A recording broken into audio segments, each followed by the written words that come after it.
Pasted on me. Okay, so we're hitting live now. Okay, very good. I believe we are online and live, and welcome. It's a cold and blustery evening here in Denmark. Okay. And we have Father Michael Butler joining us right from the beginning, from Average to Alpha. He is sitting in Detroit, Michigan, and we're going to be talking about the baptism of GigaChad this evening. Welcome, Father Michael. Hey. Evening or good afternoon for those of us in North America. Yeah. Good. I just noticed I had the video playing on my own computer, so I was hearing myself with a couple of seconds delay. So this is the first time we're really trying a proper live stream on this channel. So yeah, be patient with us. But we've got a really cool, good script, I think. A lot of interesting stuff. I really enjoyed actually preparing for today. We have David Patrick Henry from Church of the Eternal Logos coming and joining us in about half an hour's time. And we have a couple of things we want to get through before that. So we're going to be talking about all of that. We're going to first talk about what is. Yeah, maybe I should first give the background. So this whole conversation came from a discussion that we had on a Telegram chat for a podcast, which Father Michael and I do on together with Father Hans Jacobsy.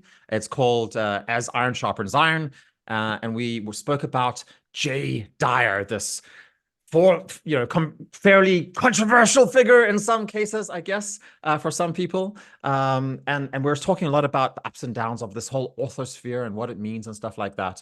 And I felt like this GigaChad meme was a really interesting way of looking into this this question. So I've done a bit of research on that. We're going to talk about the meme, where it comes from. What are some of there's some really interesting stuff around it. And then we're going to specifically try and take an Orthodox perspective on how we're approaching the internet, how we're approaching modern culture, how people did that back in the very early days of the Christian church, and how we're supposed to be facing these difficult questions that we try and take an ancient faith and apply it to our lives today. And that's why I have Father Michael here as well to help me. I've done a bit of research myself, brought some sources in. And because I'm ancient, that's why you have me here. Yeah, exactly. So we'll be bringing in some church fathers and have a bit of a discussion. I think we might have some different perspectives on stuff. And we're going to try and actually talk about, the meeting of the Orthodox faith and this whole online sphere and world and how it's transforming things. We've found some really interesting material in a convert survey done where they asked, I think, over 1,000 people about their conversion to the Orthodox faith and found some really interesting information. We're going to discuss some of that and the way it's looked at.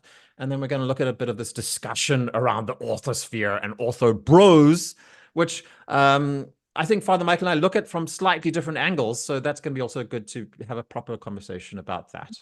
Yeah, we've spoken a lot about patriarchy and found that to be really valuable because it's a word that brings up a whole lot of stuff for people. And so I think Ortho Bros is the next step for me in doing that.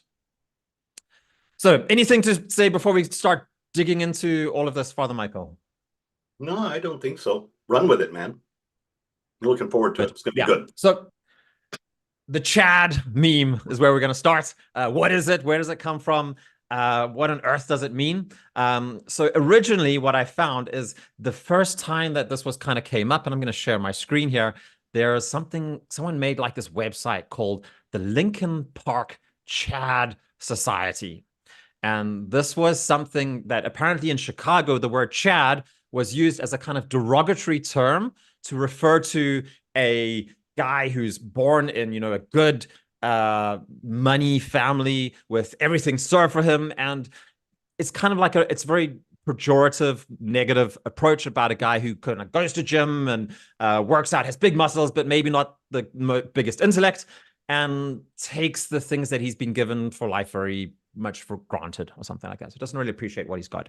And so this website, it's really well done, I think, in some ways. It's quite funny. It lists all like the habits of a Chad and what his education is, what his job is. He works in the financial district, where he hangs out. Obviously, the female version of a Chad is a Trixie. And so Chad's all about landing Trixies. News to me. Yeah, so and it has like the life, how to deal with disasters as a Chad and this kind of stuff. This is on Wayback Machine, and you can see it's a website from 2008. So in internet times, I guess this is quite a long time ago in some ways. So this has been floating around on the internet, but sometime later there was a image. Most people have probably seen this image of this guy with like a pink top and a kind of mohawk, crew cut hair, and very weird backwards legs and stuff like that. But obviously too many muscles. That kind of became the archetypical picture of the Chad. And it was also added Chad Thundercock was the name. And so it was very much about alpha males who were good at landing and, you know, getting laid with women. That was the basic approach to it. But already in the early days, then you started seeing like kind of some kind of dissonance around this image, I think. And you can see that there's especially this image here, which when I look for it today, or there's these two images. Yeah, I actually did a Google search for just Chad meme, and you can see there's like 2 or 3 main images that are used. So there's this very stoic looking man who's just kind of like looking very firmly with beard and mustache. Then you have this like overly muscular, slightly disjointed, discoordinated guy here. And then you have this guy here who's actually a model. And we're going to look a little bit more. This is the guy here who's commonly associated with what's then the GigaChad. And I think that's kind of like where there's like been a switch where it almost seems like some people who maybe have been the butt of the joke in this thing have kind of like somehow owned this accusation of the Chad meme. And you know, all the things that they were being accused of, like, you know, working out and having strong muscles and, you know, having a good job and stuff like that. I think some of that thing flipped in some ways. And so then I especially noticed that I did some research at a time on like some nofap websites, and then I saw a lot of this kind of like really muscular, strong guy who has this incredibly square jaw and, you know, very, very heavy set, and who looks also happy, like a picture of health and even male beauty to a certain extent, being portrayed as a kind of a masculine ideal. And so then there was like a flip. Instead of it being a negative thing, then the Chad, where it actually became, and especially as a GigaChad, it became a very positive thing as well. And so that's where I see it. And then these images were used in certain different websites referring to, like, you know, being a Chad. And then at some point, actually, it turns out that this guy, it's hard to see if these pictures are real, of course, or not. It turns out that this is a real person. And there's an Instagram account. It's called Berlin 1969. And there's these interesting posts with this guy who has this incredibly muscular, toned body. And turns out he's a model living in Berlin. And it kind of goes really against, this guy was used as the kind of embodiment of the Chad meme. And I'll just read up this commentary. He says, "Hello, I've read all the comments and messages." This is in response to seeing himself being used as a Chad kind of example. "Think so. Must admit, I'm shocked that there are so many of you, and that you are not negative. Sorry for not answering. I'm not very sociable, but it was pleased to read. In any case, I have nothing to say to you, probably because I look much more interesting from your words. It's very flattering and overshadows my commonness," he writes. "Thanks for your kind words. Thank you for the positive energy. Don't doubt, guys, I mentally return it to you. Take your time and keep calm. Take care for yourselves and loved ones. Yours faithfully, Average Person." Yeah. So, I mean, I don't know if this is really real or not, but, you know, there's nowhere, it's hard to establish this kind of stuff. But there is also a picture of this guy with like some other guys that, you know, just like a normal photo. So it's not all just model posted stuff from his Instagram account. I had one more post that I also posted. So this was another post from him, which is, "Hello, yes, I heard I don't exist. It suits me. The art project sounds great, thanks. I don't have Twitter, Facebook, or anything else. I like the memes you make. I don't know much about it, but yes, I'm just like you. Maybe a little bigger," he says. "I read the message you write and really, is quite German, and really glad that some people are inspired. Good luck, guys. If it's important to you, I open comments to have fun while I chop wood." And there's actually a picture of him chopping wood as that somewhere, I think, as well. I'll check back next week. So yeah, Sleek and Tears is the name of this kind of like model agency where he works or something like that, apparently, according to his Instagram account. So yeah, I don't know what my thought here, Father Michael. It's just like interesting seeing the trajectory of the Chad meme and how this guy's moved from being like this pejorative thing to something that is actually used to inspire men and to lift men up, and as a positive image to get them out of like their basements and go out and get to the gym or work out or do something positive with their life. Get over their pornography addictions or whatever it is. Well, but it still has both aspects to it. Oh, and then the other thing I actually wanted to show, which I should maybe also mention, was that there's been like kind of also a lot of images where he even gets made more and more extreme and distorted. Yeah. And so now I found a whole lot of these earlier, but here's one, for example, where you see like someone's taken the Chad and like made him even more, monstrous in some ways, right? And bigger. And so you can see all of these kind of like crazy, really extreme, weird images of the Chad where he almost goes, you could call it demonic or something like that, right? So there's these different aspects to it. Yeah, that was the last point I wanted to add about that. Yeah, I mean, I had no idea about the history of the evolution of it. I'm reminded of someone who's listening to a podcast recently that, for every cultural movement, there is always a countercultural movement going on at the same time. So it doesn't surprise me that some people would take what was originally kind of cultural spoof of the original Chad as a trust fund baby for whom everything in life comes easily and he's naturally handsome and born with a silver spoon in his mouth and all of that sort of stuff, and done something else with it. So that's really kind of fun, and that's sort of the way a lot of things happen. So it is kind of a not unexpected progression, but I had no idea that there was a real man behind that one image. And I thought it was simply, sort of a computer-generated exaggeration, of what I don't know what a hyper-masculine man is supposed to look like. I mean, I don't have cheekbones like that, and yeah, that jaw is pretty pretty steel. Yes. The beard hides my weak jaw, so it's one reason that to grow one, Yeah.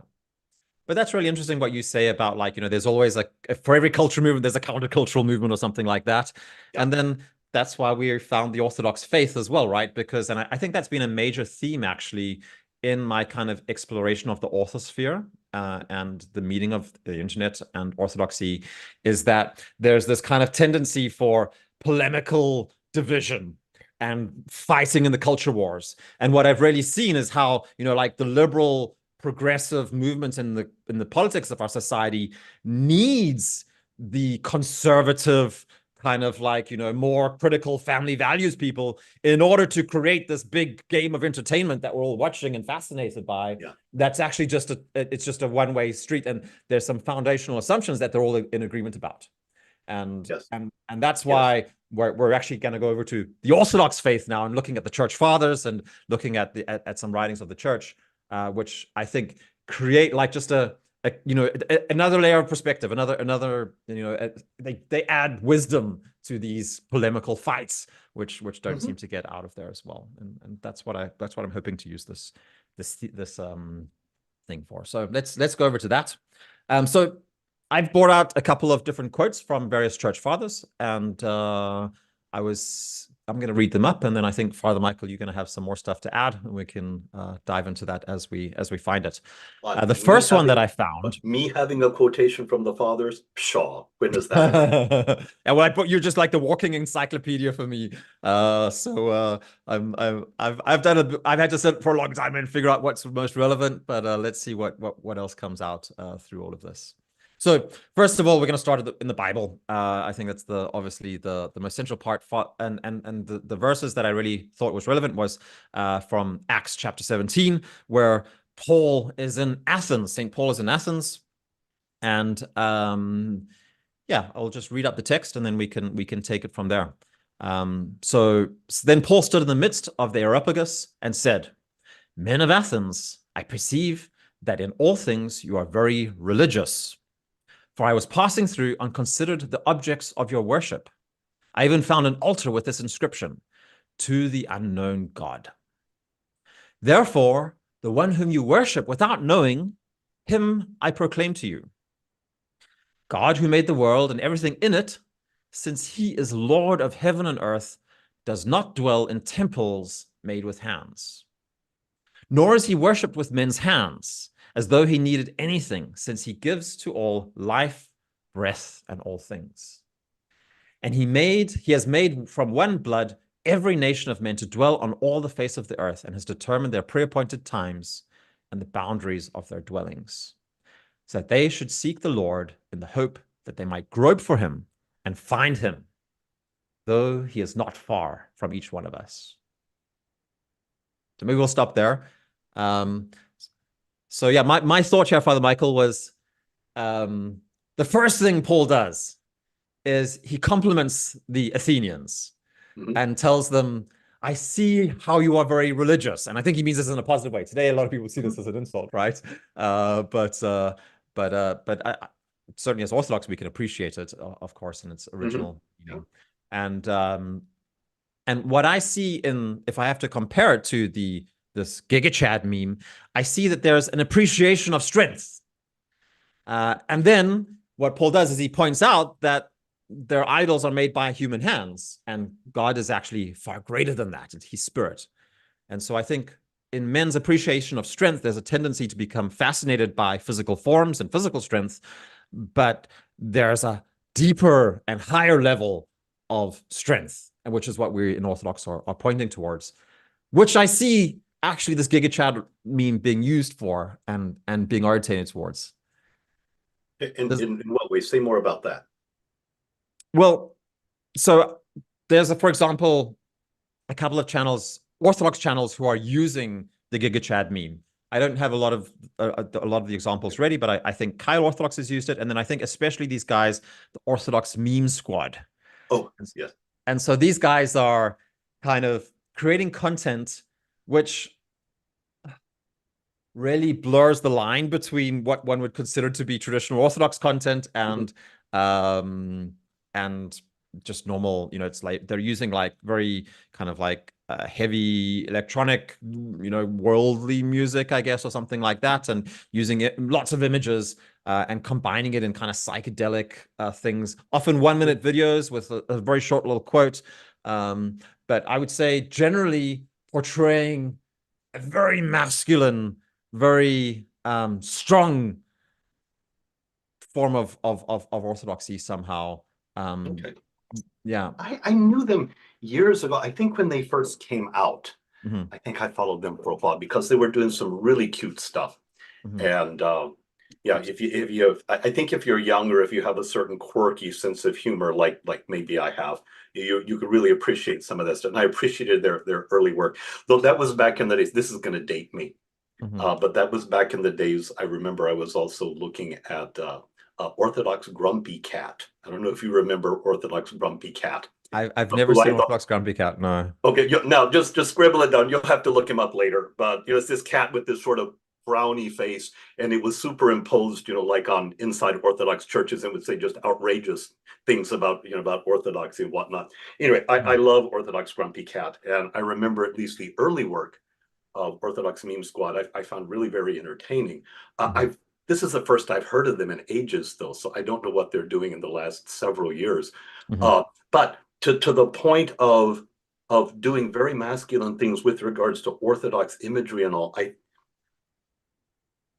fundamentally I like the idea, and for this reason, for a lot of people who come from outside Orthodoxy, or if their only exposure to Christianity has been evangelical or sort of soft American kind of consumerist or Christian pablum, then for men who, who really do kind of value their masculinity and want something a little more traditional, or as you said earlier, are appreciative of masculine strength and masculine abilities and traditional male virtue and all, they very often look at what passes for Christianity and say, what a milksop religion, what a wimp this, the portrayal of Jesus is, gentle Jesus, meek and mild, all the time. It's not always a very appealing presentation of Christ.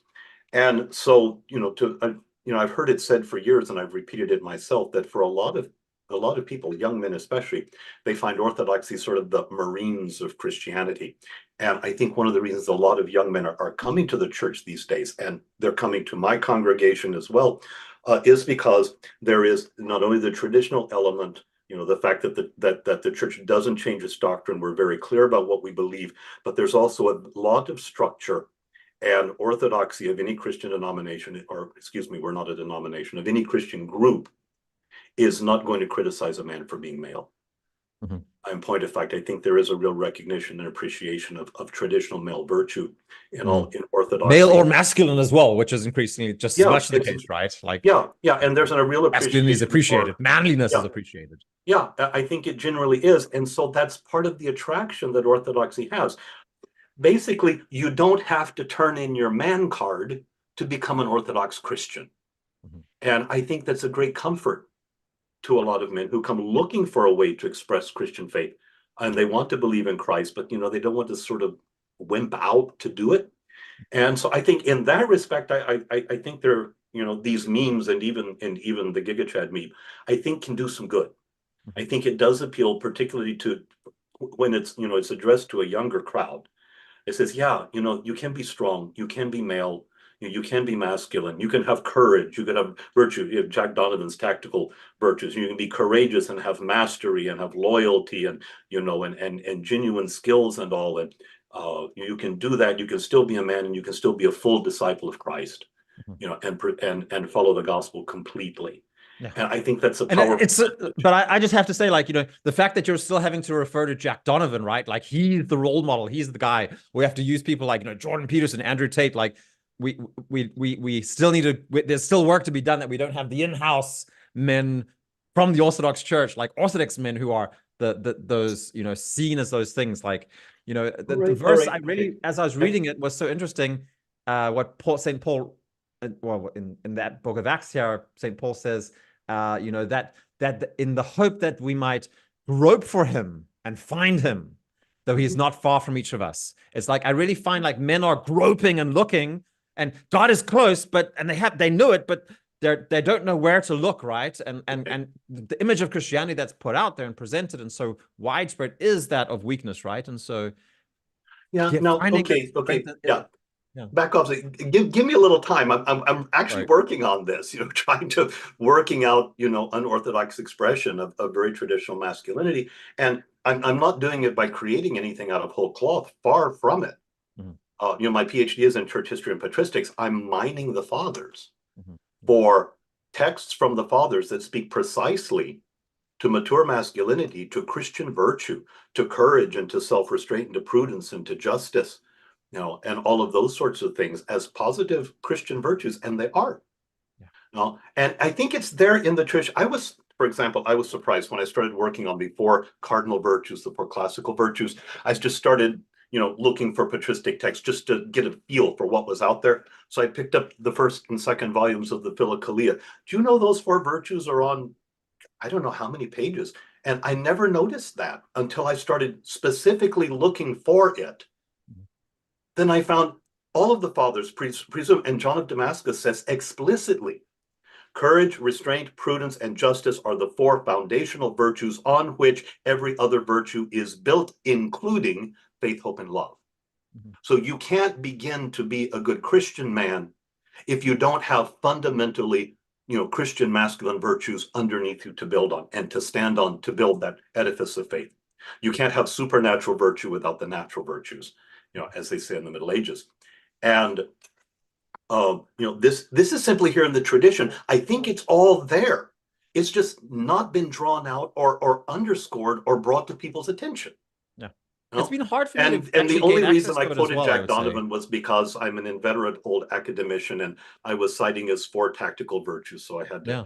give Yeah, no, attribution. absolutely. And I mean, I don't think everybody watching here, this is necessarily an Orthodox Christian. So I think it's good. And I think this takes us a little bit to the next point that we have, or the next quote that I wanted to share, maybe. Okay, before you get to the quote, Yeah. just I will acknowledge I'm trying to keep one eye on the chat that's going on the live presentation. And one man says, as a former Marine, I can confirm Orthodoxy is the Marine core of Christianity. So, Huya, thank you for saying that. And Chris, the son of 2 Marines, seconds it. So, Yeah. all right, I Great. appreciate your confirmation. You know, Yeah. sometimes I make these statements and Yeah, and that can be emphasized as well, how you like men are looking for challenge. They're looking to grow stronger. And they know that it takes, like, you know, that there's standards that they should be, you know, expected to live up to, and there's things that they need to do. And so, you know, we're that's the difference. Like an Orthodox church service, you come there, like, it's not there to entertain you. It's not there to make you feel good about yourself, right? Like, we stand for hours on end.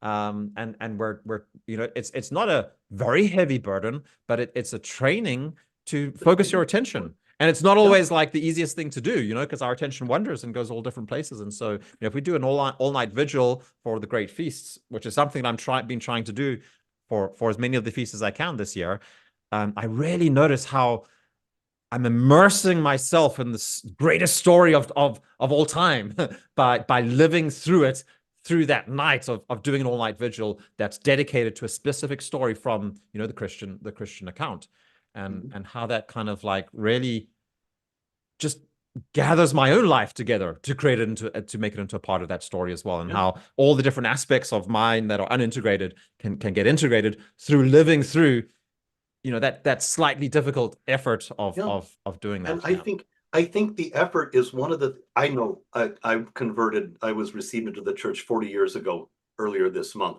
And I remember just the sheer effort of it.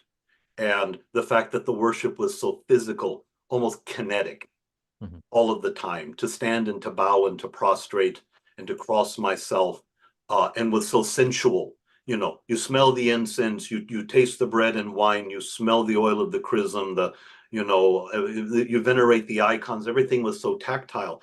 It was really an appeal for me. I loved it. I loved every bit of it. And I think that still has an appeal for a lot of people today. It's part of the charm. Yeah, I think it really is. Okay, great. Well, I can see that we have Mr. David Patrick Henry in the waiting room, so I'm actually just going to let him in, and we can say hi to him, and then we can take him in for the rest of the conversation. So there goes the neighborhood. Yeah, if you thought this was a little bit of a chaotic conversation so far, then now we're just adding a little bit more, another 50%. So welcome, David. And Good there to he see is. you. Hey, how you guys doing? Hey, DP, good to see you, man. Good to see you, Father. David, you you guys, look like you're working out just as much as Father Michael. I just haven't those biceps been growing in the last like year and a half I've been following you? Trying to, if I'm doing it right, at least. Yeah, gains are slow, but they're there, man. Exactly.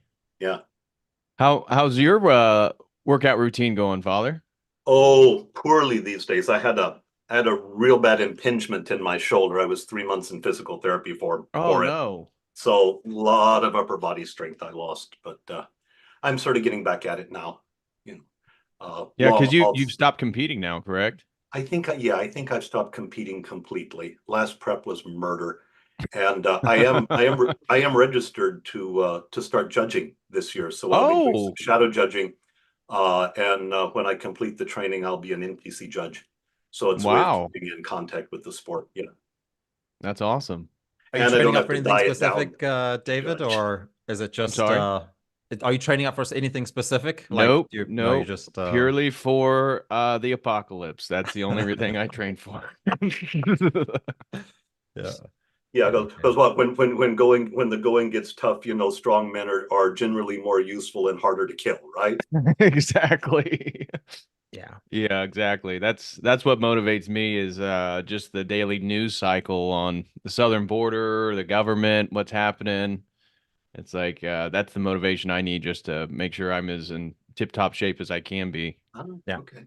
Yeah, I just had a guy visiting here last week as well, and he was like, "Paul, why are you doing all this different stuff?" And I said, like, kind of like just getting as prepared as I possibly can for whatever could happen, the worst Exactly. possible things that could happen. Like that's what all of our life is centered around. Getting my sons also ready for what's happening. Exactly. You don't know how And bad glory it's to going to God, get, I'm but engaged. So hope to be Yeah, kudos, man. married here soon once the K1 visa comes in. So that gives me another responsibility and on my shoulders another duty to make sure I'm the best man I can be. Yeah, yeah. good. Okay. So we have been talking a little bit about the Chad and the GigaChad meme, and talking about some of its negative dangers or some of the risks that are involved in this kind of stuff, and also some of the parts where it's actually being used to connect with men, meet men where they're at. We spoke about St. Paul's conversation or his talk in Athens at the Areopagus, where he praised men for their religiosity and then pointed out their excessive focus on the physical, which I think is something we appreciate guys an appreciation of strength, Right. but we need to transfer from that to spiritual strength as well. And Absolutely. where we're about to go to now, I have a little quote from St. Justin Martyr that I'm going to read up, which I have found really interesting and useful in understanding how to. Yeah, and I'm going to use this together with St. Gregory Palamas as well, where he talks about dissecting serpents. So the two together I have been two texts that I've used. So I'll share my screen here and read it up, and then we can take it from there. So this is in the Justin Martyr's first letter, or first apology to the Roman Emperor. It's a really kick-ass text. It's the thing when I read it the first time, I was like, this is incredibly ballsy. Like really, really, like this guy's writing to the emperor of the entire Roman Empire, and he was very, very straightforward in calling a spade in many ways. But he really appealed to reason and to virtue, and posited how and yeah. So I think this quote really sums up things well for me. So I'll read this one up, and then we can take it from there. So when Socrates endeavored by true reason and examination to bring these things to light and deliver men from the demons, then the demons themselves, by means of men who rejoiced in iniquity, compassed his death as an atheist and a profane person on the charge that he was introducing new divinities. In our case, they display a similar activity. For not only among the Greeks did reason, or logos, prevail to condemn these things through Socrates, but also among the barbarians they were condemned by reason, or the word, the logos himself, who took shape and became man and was called Jesus Christ. And in obedience to him, we not only deny that they who did such things are these things are gods, but assert that they are wicked and impious demons, whose actions will not bear comparison with those even of men desirous of virtue. So what I really found interesting here was how, St. Justin really clearly, and I don't know, probably there's been people who have done this before, elsewhere, but this is a very early church writing, and he connects a pagan, Socrates, to the use of the Logos and directly to Christ as well. And so before I start trying to explain that, Father Michael, do you want to give us the first perspective on that? I can see you're also nodding. How should we understand that yeah. as well? I mean, this was one of the sort of a common understanding in the early church that was sort of made a little more popular a couple of centuries later in Eusebius of Caesarea, where he spoke of the preparatio evangelium, the preparation of the gospel, just like the Jewish people had the prophets to prepare them for the coming of the Logos. So because the Greeks and the pagans didn't have the Hebrew prophets, they had philosophy that prepared them so that when the Logos would become flesh, then the Greek philosophers and those steeped in that tradition would be able to recognize him. And so that's what Justin, the philosopher and martyr, is playing on there. Yeah, you need to regulate all that Logos stuff that you've been talking about since Socrates and Plato and Aristotle. Here he is. He became flesh. That's Jesus Christ. Right. And that's the profundity of the Gospel of John, is because he's bringing the Greek philosophical tradition and the prophetic tradition of the Hebrews together in a single person. And in arche in ho logos, in the beginning was the Logos was with God, and the Logos was God, connecting it back to Genesis. And so it's this phenomenal play of, if you were Greek at the time and you're to read that, you're beginning to understand who exactly the Messiah was being prophesied to be, and that your tradition itself, those who were the greatest thinkers, were already discussing who it was and leading towards its fuller understanding. Although the Greek philosophical tradition, I would say it's the more abstract, and the prophetic tradition is more literal and concrete. But that's again why the Logos, Jesus Christ, is all of that. And that's why I think it's so profound. Kind of like the meeting of heaven and earth, almost. That's Yeah. what it sounds like. Yeah. I mean, that's But where for Plato it was the Platonic ideals, where all those were rooted in the Logos. For him, a demiurge, and true for the Stoics too. But where the Stoics got something right is the Stoics, unlike Plato, said, well, the way that we align with the Logos is through virtue, and so Stoicism's only about embodied a virtue, and that's how you then they believed you align yourself with the natural principle of the Logos. And now we can already see God's hand working and bringing these two realities together. Mhm. Yeah. Mhm. In a person, right? So it becomes a personal. Yeah. So, David, you're probably the guy here who's the one who's most out in the culture and having conversations with all kinds of interesting personalities. Does this kind of understanding inform your work? And can you say how you kind of use that to discern when you're talking to people who are, maybe have very different worldviews than yourself?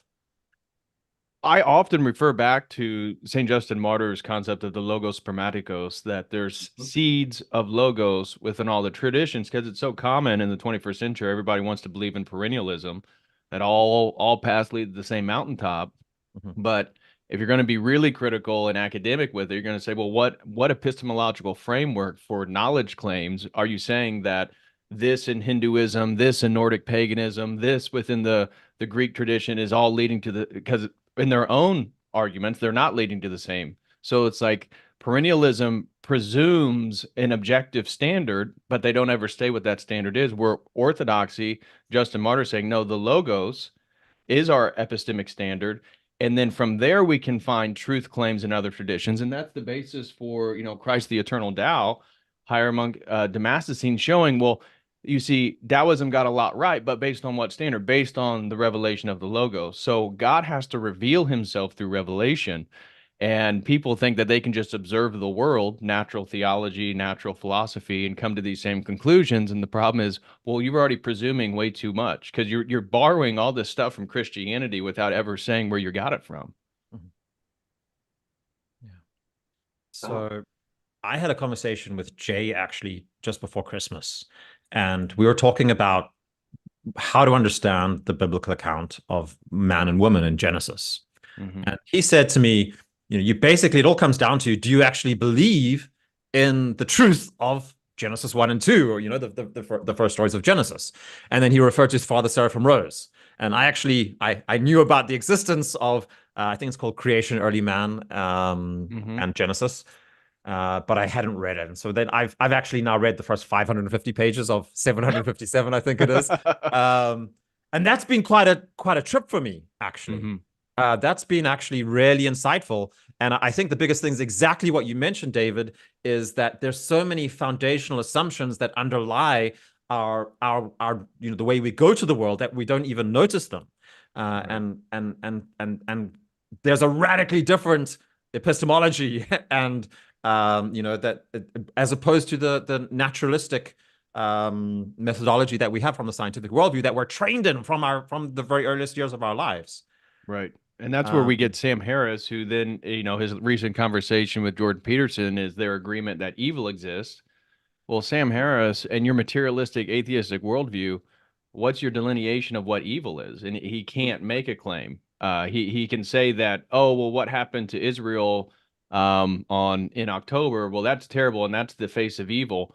Well, based on what standard? Because based on your own words, moral structures are totally socially constructed.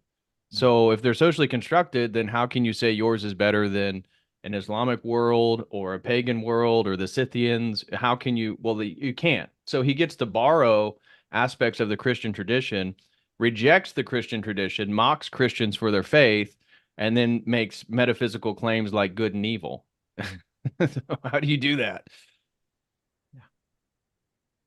And, Okay. tying it back to the GigaChad, because I know we were talking Yeah. about masculinity, and this is where I was curious to bring Father Michael in is, you know, there's a conflict emerging right now on the X and the social media worlds between the red pill and what's being now referred to as the Christ pill, and how exactly what is masculinity.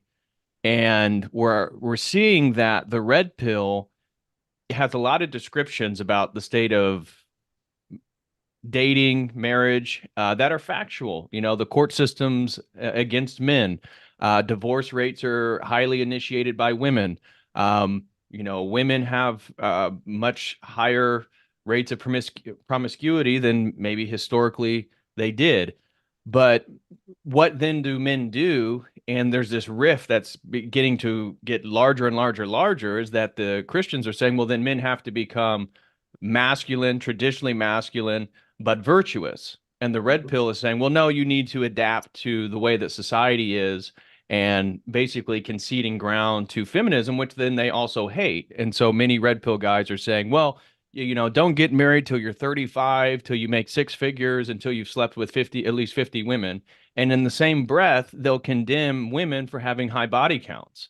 And so, well, that doesn't bring us to a solution. It's just another form of feminism, but in a masculine bent. And they have many things that we would agree with.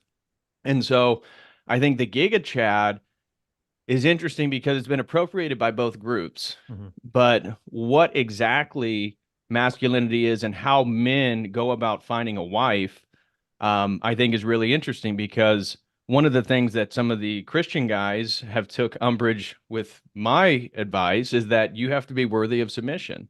And so everybody wants a virtuous girl. They want somebody who's pure, who goes to church, but then they're not in a place financially, within their own self-esteem, physically, to actually take care of a woman. And so, and then the red pill guys will mock me because I say, well, it's God's providence is going to eventually bring you your wife, but you have to build yourself to that point where providence can occur. And so it's funny because these two worlds are splitting. They agree so much on the problems of society, but then, you know, one's mocking the other for basically being just as degenerate as the women they condemn, and the other one's mocking the other people for being superstitious. Yeah. No, absolutely beautiful. Absolutely beautiful. And I agree with you completely. In fact, the whole issue about men needing to bring something to the table is precisely the content of my next video, which I'm editing. You know, I was editing this morning before we got on, so I'm real pleased that you said that. So yeah, check out the Average to Alpha channel next week, and you'll find you'll find 30 minutes on precisely that. Yeah. I think yeah, with your understanding of the red pill, I think is quite honest, very close to my own. Red pill is very good when it is descriptive. Yeah. Of problems and situations. It is horrible when it is prescriptive about what its solutions are. And I think a fundamental reason for that is because they don't have, gosh, what do I say? A mature view. I speak in terms of mature. They're also just reactive, right? They're it is reactive. Feminist agenda, so they're getting defined by the feminist agenda. Yes, it is reactive. So you're going to get always that polarity, and the more the progressives move to the left, the more the red pill and the and the alt-right is going to react and go the other direction. They keep each other in existence for that. Right. But what I found is that a lot of what's held up as prescriptive advice in the red pill is, in fact, aspects of immature masculinity. You're familiar with Robert Moore's King, Magician, Warrior, and Lover archetypes? Yes. Okay.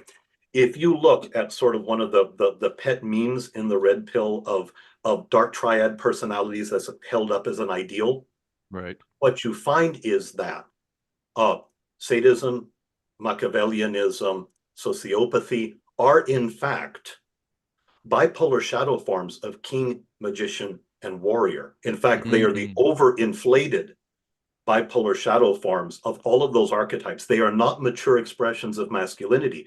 And hide and watch, and they don't say this, but I will lay you money that every one of those that is advocating for a dark triad personality are also addictive. In the lover archetype, they're sexually addictive as well. That it is a complete lack of boundaries and a complete immaturity in their expression of masculinity. And so I like what you're doing there, and the Christian expression of it is to call them to virtue, which is to call them to the most mature expression of Christianity, for men, which is our masculinity is a gift to us from God, for which we should be grateful first, Right. but then we use it in service to everyone else around us. Right. And when we do that, when we turn it off our own self-aggrandizement and our own self-pleasure and use it in service to our wives, to our families, our churches, our communities, and the world, then we flourish as men, and everyone else around us flourishes, and God is glorified in the process. Absolutely. And that virtue dimension of what masculinity is devoid in the red pill rhetoric, because they talk about, well, it's okay to have multiple girlfriends, or even, one prominent member, Justin Waller, is in a committed relationship and has a daughter with a woman, but then talks openly about how it's okay for him to sleep with other women. And if you're in a secular person, I did a debate with a guy on marriage, and he was a red pill guy, and I told him, well, based on everything he was saying, well, if you're going to be secular and you believe in all that stuff, well, then don't get married, because marriage is a sacrament of the church, and if you're not going to abide by the rules and the virtuous standards that marriage is structured by, well, then yeah, don't get married. But don't complain about marriage itself as a phenomenon, because you don't live up to the virtues that make it righteous. Right. And so this is difficult, I think, for some of the Christian guys, because the GigaChad, I think, is useful to a degree. Again, it's appropriated by both groups. That's what's so interesting. And I have a meme like for the members on my YouTube channel where it's the little GigaChad emoji, because I think I would love to see American Orthodoxy be a place in which, because we're being flooded by young men. My priest this past week said 70% of new converts are young men, basically under the age of 40. That's a massive influx of people. And I've done a lot of one-on-ones with gentlemen, and they have a belief that once they get to the church and maybe they deal with some of their porn addiction or some of these detrimental behaviors, that now they're ready for a wife. And yes, the spiritual dimension is important, but also masculinity is part of a physical presence. And it's not just your body. You don't have to be a bodybuilder, but you have to take care of your body. You have to make money, and some of the things I talked with some of these guys, I was like, well, what do you do? What's your job? Oh, well, I kind of got a dead end job. I don't really, know what I want to do with my life. Well, then how are you're not in a position to get married yet, according to the church, and in the GigaChad, I think is a useful meme in the Orthodox context to understand what we're aspiring to. We're moving towards the fulfillment of our own manhood and masculinity, as Father Michael said, of service of other people. The first and foremost is going to be your wife and your children, but then your neighbors, your community, your state, your country. All these things are then outflowings of your masculinity, and we have to take that challenge. And I would love for American Orthodoxy to be a place in which there's a reputation of, those Orthodox guys, instead of Ortho Bros constantly debating theology, man, they tend to be really masculine. Yeah. The Ortho Bros just need to grow up. And I have great love and sympathy for them, because I've freely acknowledged before I was an Ortho Bro 40 years ago, in the days before the interwebs, almost in the time before writing. Okay. But I was one when I was a catechumen, so I understand what's going on there, and it's a matter of them growing up, maturing, and what is an Ortho Bro? Like I got to say, when Ortho Bro is used in that negative sense, then I feel slightly resistant to that, because it's taking two of the most beautiful words that I know, combining them, and then making it a negative thing. And it's like, well, yeah, you can say like, of course there are members, people who consider themselves to be Ortho Bros who just debate all the time, or, we call it like heretic hunting or something like that. But I also think that, like I'm on actually a Danish Telegram group, which is called the Ortho Bros. And what I see is just guys who are zealous for learning more about Christianity and God. A lot of them are catechumens. Probably a lot of them are interested in like polemical stuff. Yeah, they are. Because the young, but like we all need to grow up as well, right? Like, I mean, it's not like that journey ever stops, and they're just finding their feet still, right? Right. Well, and Yeah. or go ahead, Father. Well, please. Uh, I think where it begins to go, Ortho Bros tend to go off the rails is uh, when their expression of their own Orthodox faith is grounded in their own fear and insecurity. And so when they take to condemning everybody else around them or who is not like them so that they can feel good about themselves, that's where I really begin to chafe. And then especially in, it sort of gets into these purity spirals. So, it's not just the Protestants, it's the Protestants, the Catholics. It's not just the Catholics, it's those, oh, you're on that other calendar. Well, you can't possibly be right either. You have to be on my calendar. Oh, you use a Greek or a Russian or a Romanian typicon. Well, that's not right. You got to use this typicon. And, oh, you actually use this language in your word. No, you have to use on, and it gets narrower and narrower and narrower, and after a while, I just, guys, how many people have to be non-canonical and without grace are going to hell before you can feel good about yourself? So Right. I'm going to bring this back up again. I have a little bit of a defense on that, but I want to keep us moving through the stuff. Can I make a that's where I comment think it goes off, on the Ortho Bro? Because when I got into Orthodoxy, Ortho Bro was a positive phrase referring to a lot of the online content creators. And since 2019, 2020, when that term had a more positive context within the Orthodox sphere, people like myself, Father Deacon Dr. Ananias, Jay Dyer, have been trying to really, in a way, distance ourselves, because now it's come to been associated more with the Orthodox people on Twitter, which is a totally different ecosystem of Orthodoxy.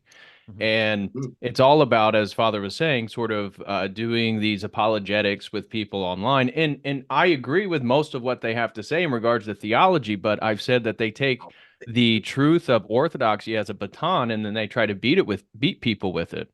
And that's not what we're supposed to be doing. And I think it'd be so much more beneficial for our movement, our church, for men to just focus on themselves. What's in your control? Because often the focus is all these things outside of their control, like what other people believe or things happening in other churches or politics. But then when I talk with them, there's a lot still wanting in their own life, as is true for all of us. But I think part of our spiritual life is constantly focusing on what's in our control, your prayers, your nutrition, your health, your physical fitness, your careers, how hard you're working to build something that's going to be long-standing. And so Ortho Bro, it's interesting because it's taken on different contexts, and some people will consider me an Ortho Bro from the Catholic world. Say, oh, you're one of those Ortho Bros that are Orthodox and talk about masculinity. And okay, yeah, from that context, I am. And then from within Orthodoxy, many of the content creators use Ortho Bro as a sort of negative connotation because of the contentiousness. And it's not that debating and apologetics is bad. Obviously not. It's the ways in which men aren't living up to their own masculinity and sort of hiding behind the shield of the validity of orthodoxy to represent who they are, as opposed to demonstrating that your Orthodox faith is building you up to be something more than you were previously. It's not just how well you know about the church fathers and how intricate you're aware of the energy essence distinction and church councils. Yeah, I'm going to just launch into now my kind of another perspective on this point, because I don't think I disagree with anything you guys have said. And then I also think that there can be a tendency to sometimes judge negatively something that's happening somewhere out in the wilds of the internet. And so I was telling actually Father Michael earlier as well, but there's a well-known like story trope or movie trope about like, the wildsmen of the north or the riders of Rohan or the men of Gondor who are protecting the kingdom against the barbarians at the gates, right? So they're right there. They're rather uncouth. They're rather rough around the edges. And especially in the polite society of the capital, then they'll be looked down upon as like, oh, they're not like good enough for us kind of thing, right? And so they're often very underappreciated for what they're doing. In the Lord of the Rings, even Gandalf was looked upon with a lot of suspicion in the Shire, right? Or he was like this weird, strange kind of guy or something like that. And people thought he was a bit too, dangerous or something like that, right? And so I just think there can be a tendency, you're talking. I don't go into Twitter myself. I've tried looking in there, and I don't get what's happening. It's going too fast, but I really see this as like it is. It's the outskirts of the empire. It's the Wild West. It's the crazy land in some ways, right? It's the inverse. It's ruled by really strange algorithms that we don't fully understand. And so there are Orthodox guys who are engaging there. And I think it's normal that someone who's out there and engaging would have a really, really strict requirements about loyalty and about, dogma and about like purity, because you don't know who you can trust. And a lot of these people have only met each other online. And so I think it's much more natural that you would be having a higher standard about that kind of thing and be much stricter on it as well than what you would do in the polite society of, inside your Orthodox church, where you're much more soft and giving and brotherly and kind, and, where this compassionate things show up a little bit more. I saw someone quoting the other day, it's like, it's like, when did someone really get rebuked in an Orthodox church in the way that St. Paul rebuked even St. Peter or something like that, right? It doesn't happen that often. And so I think sometimes we're just so scared of this strong masculine expression that we overreact a little bit in our kind of, very comfortable, protected lives. Dave, you want to speak to that first? I have one little comment, but since you live more on the frontier, like what Paul was talking about, then I try to avoid it. So I'm real curious to hear what you have to say about that. So in regards to the sort of masculinity we see of Apostle Paul, I think that's still present within the Orthodox Church. And one of the things I always talk about is submission to the patriarchy. And that's one of the beautiful things of Orthodoxy. And we see the deaconess movement moving outside the context of its historical usage in regards to women participating with the laity to now trying to bring them behind the altar, which has never been a historical thing. And this is an attack on masculinity. This is an attack on patriarchy. And in regards to somebody in the live chat, I agree that, we have to be, it's difficult to be as considerate for these young men because the context they're growing up in is very, very different. And it's very difficult for them to find a virtuous woman. But in response, they have to live up to these standards, and they need men, getting back to your point, to rebuke them. They need male fraternity. And that's where I think the gym is a very secular place in which you can find that. Is that I tell some of these young guys, they say, well, I've never really been in any social groups. I don't have that many friends. My parents got divorced, don't really have a strong role model. Maybe my grandfather was. And it's like, well, how many men are you interacting with? Because something I agree with, again, the red pill, is that women aren't very good judges of men, but men are very good judges of other men because we sort ourselves out into a hierarchy immediately within minutes. And that's part of why we sort of chastise and joke with each other, because we're seeing who's fragile, where do we line up on the hierarchy, whatever it may be, maybe sports, maybe the gym, maybe theology, maybe the church. It could be all different types. Men, we're constantly trying to sort ourselves because that's how we form our identity. Our identity really comes from our interaction with other men, not with women. And so, agreeing with the red pill, we live in a gynocentric culture that's totally oriented and feminized towards women. But the red pill then is they're still trying to define themselves based on women, how many women they sleep with, how well they do with women. And I think the church offers a place for young men to come in and start to define yourself based on other men, because we are better judges of character, and having older men that have lived through things to say, look, you're in your 30s, you haven't lived up to the standards of which you should be in life right now. So, your desire to get a virgin princess Orthodox girl, it's like, what are you talking about? Like, you're not it. And that's a harsh reality. And at the same time, we have to recognize that, dating right now is totally slanted towards women. And these guys are totally disenfranchised in so many different ways that we have to approach them with kindness. We have to approach them with understanding, but we also have to approach them with those strict boundaries that you're talking about, that the church offers, that our church fathers gave us, and that the tradition maintains, so that they can figure out where the boundaries are and begin to redefine themselves. that I love talking to you.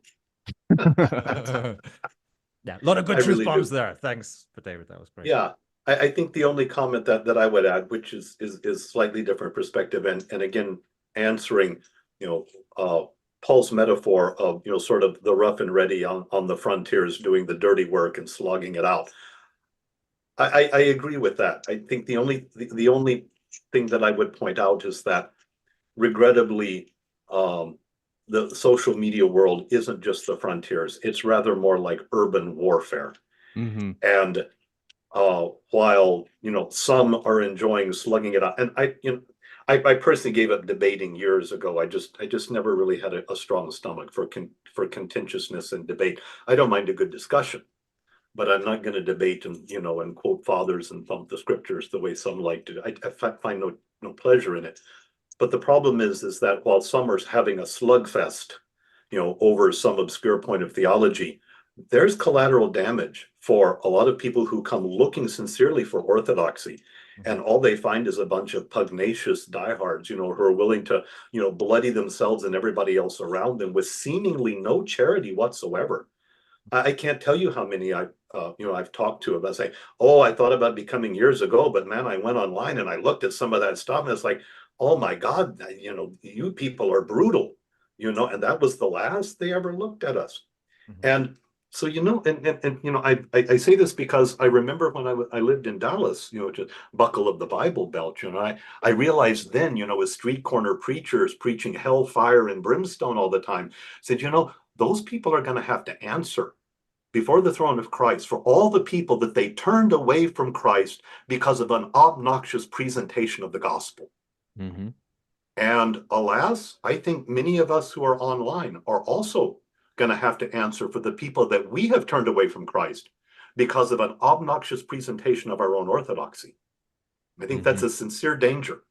And And if I've I've learned seen anything walking from my wounded from that. journey So into that's Orthodoxy, my only qualification for it. Well, and Yeah. Father, you mentioned grace there, and this is something that's come up with this riff with the Christ pill and the red pill, is the red pill mocks Christians because they say, "Oh yeah, well, why don't you just go marry those 304s," which is a colloquial term for the young guys in regards to a whore. You know, somebody who slept with a lot of women or slept with a lot of men. She has a high body count, and Christians, we're not saying that, oh, you have to go marry the girl who's now 34 years old and has all these bodies and, you know, because you're also that age. That's not what we're saying. But also we're offering grace that just because somebody lived a lifestyle which maybe they're now ashamed of, that doesn't mean that they're not worthy of God and that Christ can't save them. And so it's a nuanced conversation. And when you're talking about some of these guys online, they have a lack of grace towards other people. And so when we think of a virtuous king, he obviously has grace. If he just had a hammer and punished everybody that came before him, he wouldn't, you know, he wouldn't have a good reputation. He wouldn't be able to maintain power that long. And when you were talking about the sort of Vikings or Nordic culture or the frontiers, one of the differences that I watch, one of my things that I do in the evening is I watch documentaries mostly on like generals and kings and men of history. And one of the things that I've noticed more and more and more is when they go to battle, there is always a sense of honor and virtue. And even the generals, like when Hannibal killed, you know, the Romans at Cumae, that he buried the Roman general, gave him a proper burial because there's rules and there's honor and there's regulation. And that's part of masculinity is realizing that, you know, we want to win honorably and we don't want to win at all costs because you're talking about sort of urban warfare. And that's the difference between a high culture and these lowly cultures is that there is no virtue in battle itself. There is no virtue in the way that we engage our perceived enemies. And that's part of masculinity. When we look at great men of history, no great man was concerned with self-pleasure. And I think that's part of the red pill. It's sort of getting the upper hand and then gratifying yourself. But when you look at great men of history, nobody is remembered because they were able to pleasure themselves and gratify themselves. It's because they were self-sacrificial. It's because they lived to higher virtues and they're willing to die for something. And that's one of the things I've talked with Father Michael when we did a stream is I asked guys, like, what are you willing to die for? Because you got to put your priorities straight. And the Orthodox Church is again a place where men can enter a patriarchy and then have their back against the tradition itself and realize they can look back into the world and they have something to defend and they have something to die for. And that gives a man purpose, and it gives him a trajectory to develop his masculinity. Yeah, absolutely. But it takes time to build up the strength to do that. Yes. And that's, my main experience of coming to the Orthodox faith is I've been too hasty to get out there and tell other people what they should be doing. My Protestant upbringing runs deep, and really taking time to immerse myself and learn in an embodied way. That's what's gaining strength. Absolutely. Guys, I want to move on. I have a quote from St. Gregory Palamas that I want to bring in that I think will help us to tie up this conversation, and then we'll take it on from there. So the quote is from the Triads, and talking again about this thing of like how it is that we as Christians take wisdom or cultural elements or whatever it is from the world and deal with it as well. And so just picking out a couple of sentences, he writes here, it should be remembered that no evil thing is evil insofar as it exists, but as insofar as it's turned aside from the activity appropriate to it. And that's from the end assigned to this activity. So it's the teleology of what it is that we do. It's what are we aiming towards, that what's driving the work. And that's something that I find is like when you see these apologetics debates, then this is where Christianity just comes with so much strength and power and insight as well. And so I'll skip over a little bit again and go down to here. So he writes, in the case of secular wisdom, you must first kill the serpent. In other words, overcome the pride that arises from this philosophy. And so and he talks about that as the head of the serpent. And so there's a kind of like we can use lots of these things, but we've got to be careful of it. I found certainly in sports clubs, I don't do so much in the gym, but I done a lot of martial arts in my life. Excellent. And I really find like wrestling with a guy, it's a purer form of communication than I've ever had in a conversation, because his body doesn't lie, right? Like when you're up there and you're sweating and you're in each other's face, and like you can feel like how much this guy wants to win and what is he willing to do to win, and how much is he able to engage in the game, and what kind of fair play or respect is there between him, and it's just such a beautiful form of communication in a way. But I also realized like just going into that kind because it's immediate. It's immediate, yeah. It's immediate, not mediated even by words or concepts. It's direct and physical. That's a lovely description.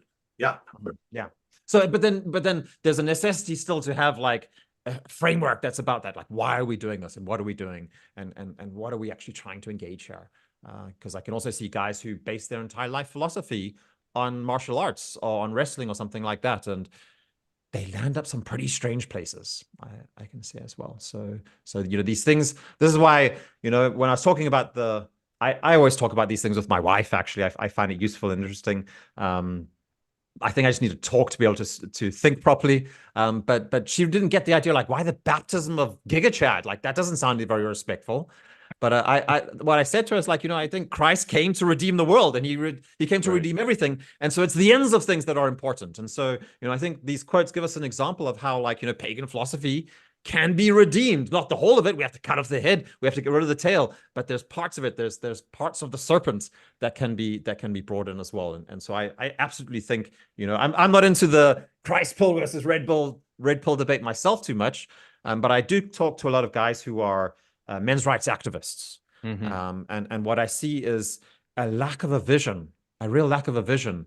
And a lot of them are motivated by pain and suffering. And so they're totally on the facts. Everything they say is factually true. But there's just, they're always one step behind the feminists. And this is why I think that Christianity just, kind of blows that out of the water.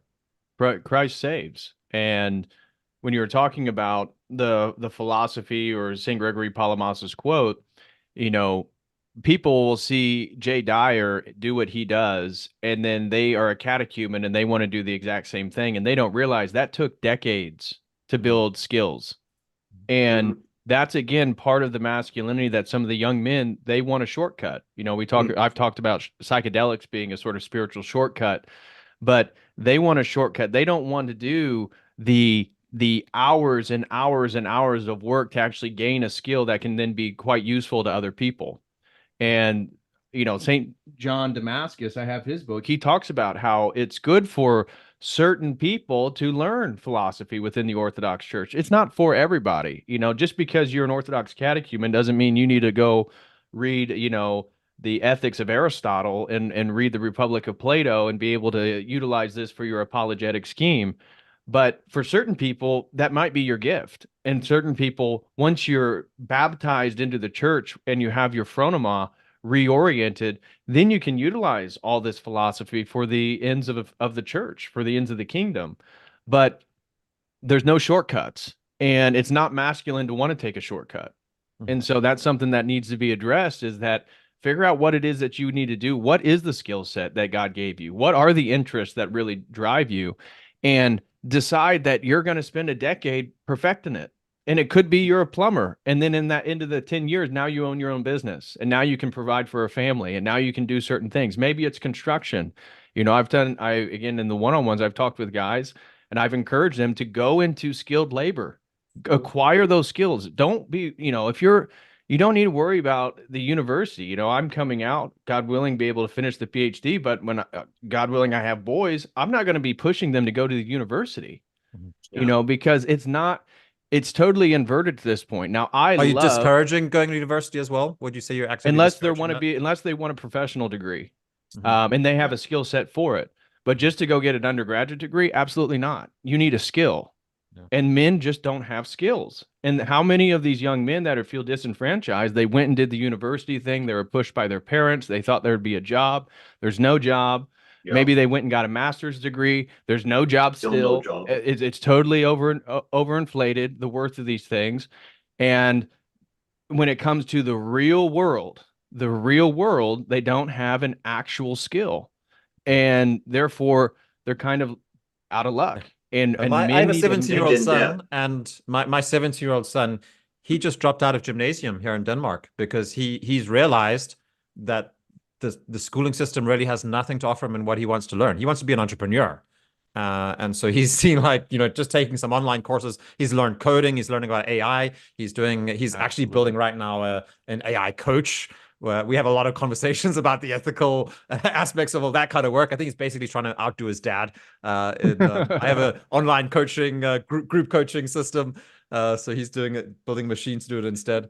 But you know, he's on a fantastic journey, and he's realized this thing, like, it's about skills, and what he's getting there is kind of like some kind of socialization in a specific worldview, really, at universities, and it's disconnected from actual reality and practical abilities now.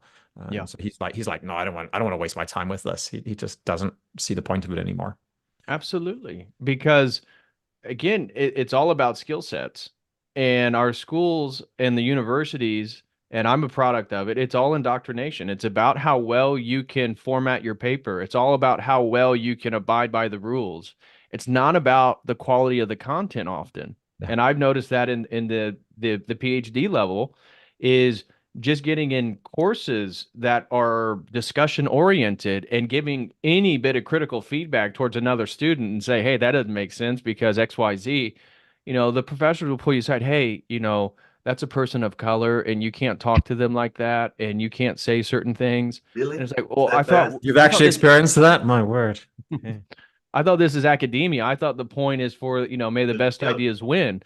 No, because that's too masculine. Competition is inherently masculine. True. I can, and to speak a little bit also to it. I remember in schooling they teach you to. I remember I was helping someone with a doctoral level work a few years ago, and it had to take statistics. And I said, no, you have to do your own statistics. You have to do your own analysis. You have to do your own regression. You have to compile and do all this data. You know, and they said, this is ridiculous. I'm never going to use statistics again in my life. It's not even really relevant to my field, but I'm not allowed to ask for help. You know, so in the real world, you don't do everything yourself. You hire people to do it. You collaborate with other people. In academia, you're not allowed to fail. Failure is evil. You're not allowed to fail. In the real world, the more you fail, the more you learn, and the better off you are. You know, there's a lot in the university and the schooling system that is absolutely antithetical to real world. I didn't appreciate those. I too am a full product of the university, full PhD. You know, 12 years of college level work, and I cannot recommend to people to go to college, as you say, unless there is a real need for a professional degree. Right. It's It pains STEM me to say it. careers, medical doctors. Okay, I can understand that. But Yeah. even now we're seeing medical schools lower the admission requirements so that they can fit certain DEI standards. And this shows you that the society is oriented about an ideology and not about reality and competition and success. And that's part of the symptom of it being inherently anti-masculine. And we're seeing this manifest itself in every facet of our lives and every facet of our society. And so I think the way that men can overcome that, again, is getting back to the skill sets, because if you're a man and you have a skill set, that can't be taken from you. See, if you don't have a skill set and you have a cushy job because XYZ requirements were gifted, but now you're branded, they put the stamp and said, nope, he did XYZ, can't be hired anymore. You're out of luck, because you're playing the game of this sort of false hierarchy of society where it's about acquiescing to these different standards. That's not about competency. But if you're a competent man with a skill set, that can't be taken from you, and you'll always have a place in society. It's hard work. It's really hard work, but it's It is. really worth it to do it. Yeah, and I'm talking about it. So I was a guy who paid lip service to the right ideas. When I moved to Denmark, then I just integrated myself into Danish society. I studied political science and got a master's degree, and it just became, a mouthpiece or a little wheel in the machine. And I got rewarded by the machine. And it was amazing how quickly, how fast you can get to the top. But what I realized is the only price is your soul. It's I became a suit. I was just like a talking piece of zombie, basically, that was just doing the biddings of my overlords, basically, and I there was no meaning for it at all. So luckily I realized that before and started looking, okay, well, what's this all about? Yeah, absolutely. Right.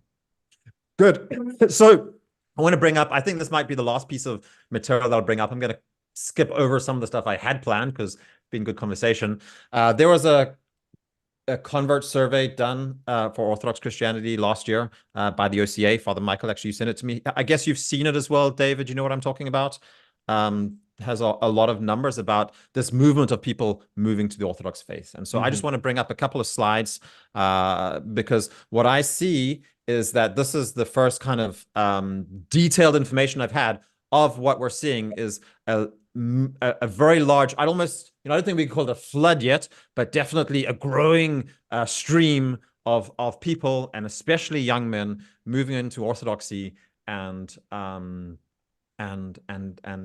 finding strength and truth and that's quite a miracle here in Denmark, especially. You guys are a bit more used to it, but I'm starting to see this happening even here in a country which is very, very thoroughly secularized and state-run. More than half of the population here works for the state, and the idea of the Orthodox Christian is very, very random. And then suddenly these guys are popping up in my church who are just it's like this Danish guy. I'm like, how did you find this church? And he's like, well, yeah, I was online and I was reading some stuff and following some videos, and I figured out that Orthodoxy is the one true faith. And so now I've come here to become Orthodox. I was like, wow, okay, that's amazing.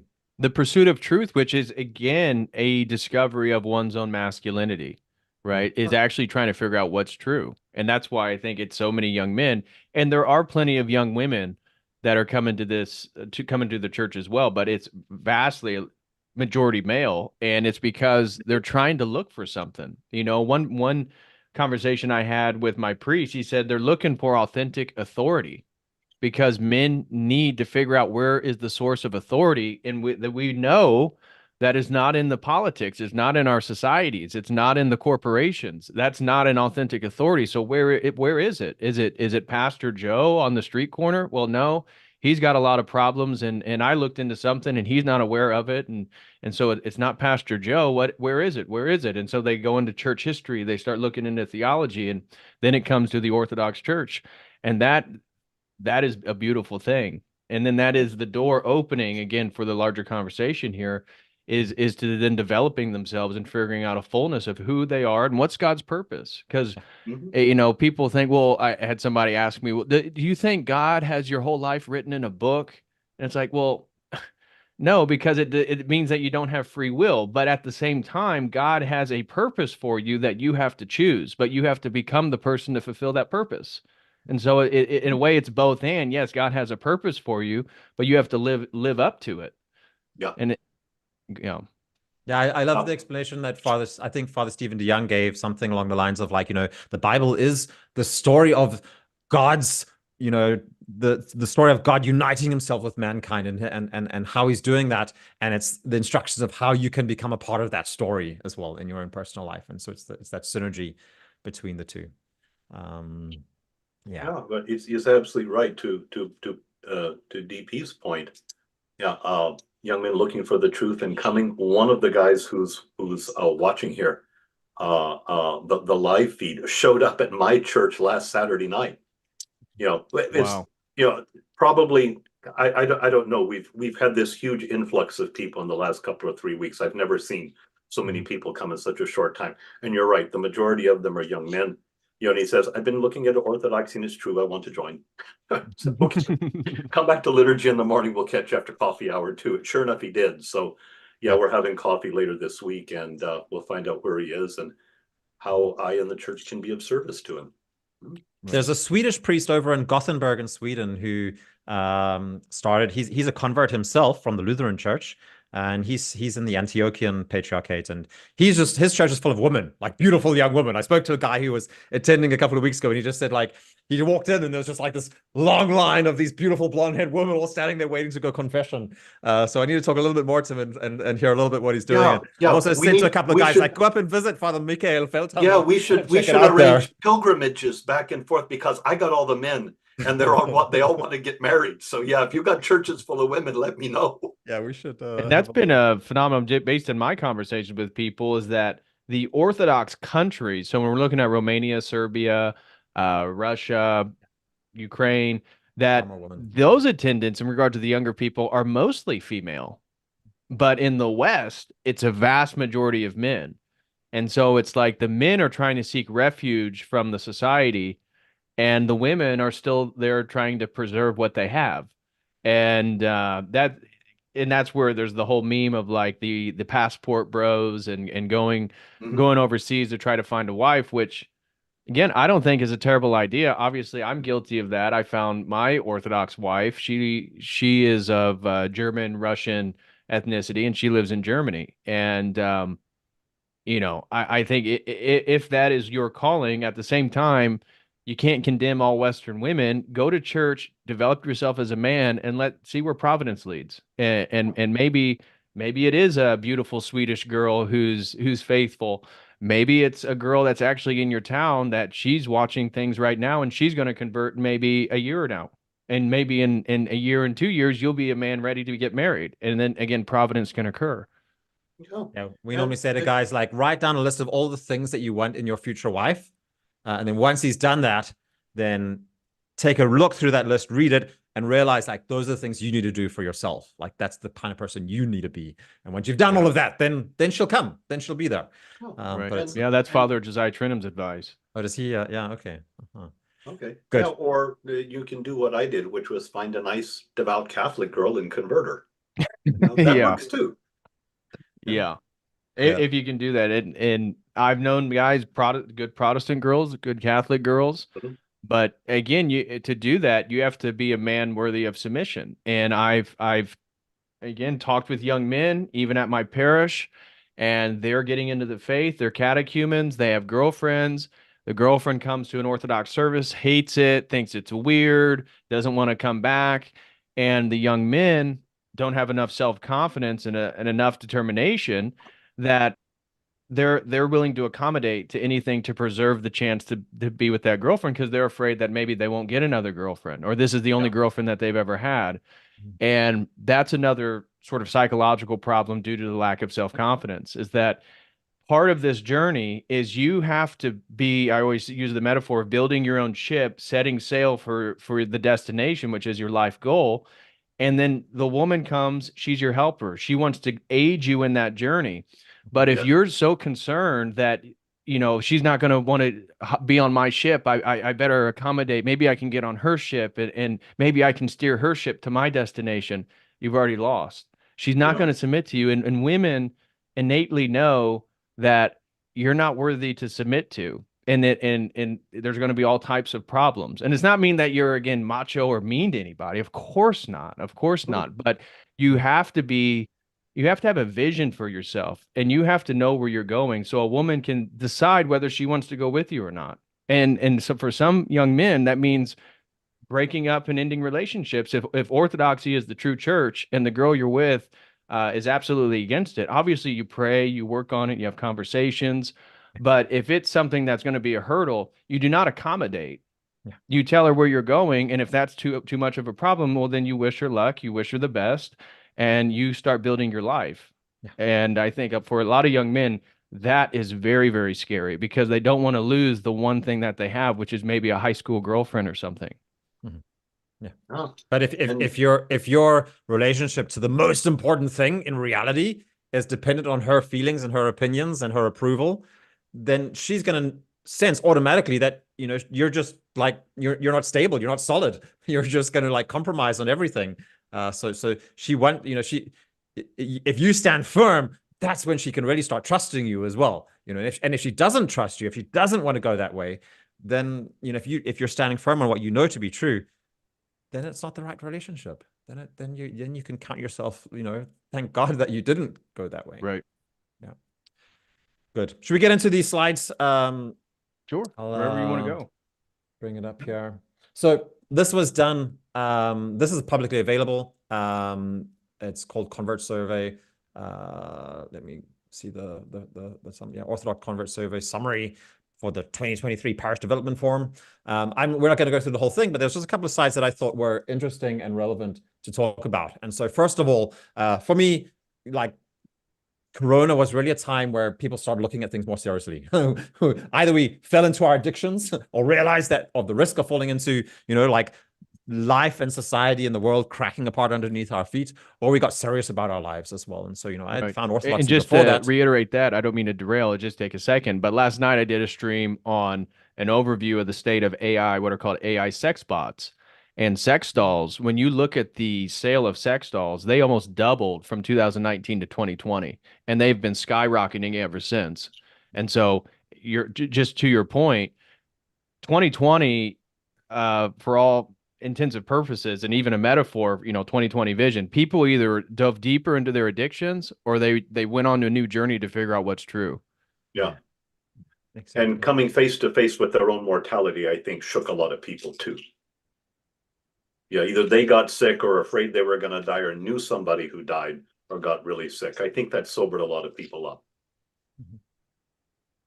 Good. Very clear documentation. More men coming into the church, at least in this study. It was skewed towards OCA parishes and obviously North America as well. So I don't think this is universal, but certainly in this study, we've seen that it became 3/4 male as opposed to before it was almost a 50-50 split, and also many young men. So very large. Under 40 is 78% men. So large amounts of men there. And yeah, married, and a quarter never married, but the majority of them married as well. Good. Then I wanted to go to slide 21. So this is some of the things that attracted people. Actually, I'm not going to go through this. That's what I actually wanted to say. So, you know, there was the most interesting for me was the online world playing a relationship. This is also a little bit, there's a clarity that, this was a really interesting point. I thought that family issues and relationships was one of the most biggest barriers that held people back from joining the church. I never actually thought of that, but I realized in my own journey into Orthodoxy, my parents are Protestants, and it was a really big thing. It was important for me to bring my parents to an Orthodox church and talk to them about it. They resisted it very strongly, didn't like it at all. But I'm really happy that I went through that time, but it meant that my wife converted very quickly. We found Orthodoxy together. She converted very quickly. It took me quite a much longer time, and it was my family. And then funnily enough, also Theotokos was probably the biggest thing that I didn't get coming into Orthodoxy as well. So that was interesting. Definitely, quite a few people saying that COVID influenced them. But then the next thing I wanted to show was the influence of online media. And so this is this list of names, and this is actually the reason why I started getting more into the orthospheres, because I saw this guy Jay Dyer at the top of the list, and I'd never really followed him before, but I thought like, well, that's really interesting. And then I just want to actually mention here as well, like, it's really interesting. I'm assuming this quote here is about Jay Dyer, and I got to say, I find it very strange that we still need to deal with this a little bit more in the Orthodox community as well. I don't know that it's about, but it's like quite a negative quote. Unfortunately, I was influenced by XYZ, whose videos on Roman Catholic innovations over the last 1,000 years got me reading. I do not follow him anymore, and honestly hope that the clergy clamp down on online apologists. I'm not exactly sure what to do with that, but for me, this seems like to be, again, just like, it's like people. I think we're lacking appreciation of like that there are people out there who are having these conversations, and so I think that in Orthodoxy, I see that there's these different branches of it, but I don't know. For me, it just smells a little bit of kind of like we're too fancy for that kind of stuff or something like that. No, I don't get that. What I do find, and some experience that I have, is that even when people have come to my church and have found a very common path that I see is Jordan Peterson to Jonathan Pajot to sometimes Lord of the Spirits, and then into the front door of my church, is that particularly for the apologists and the more pugnacious types, people simply outgrow it. They don't need that anymore. They don't need to be convinced of the faith or have the truth beaten out of them. And so once they sort of find, they move beyond it. And it's just not relevant anymore.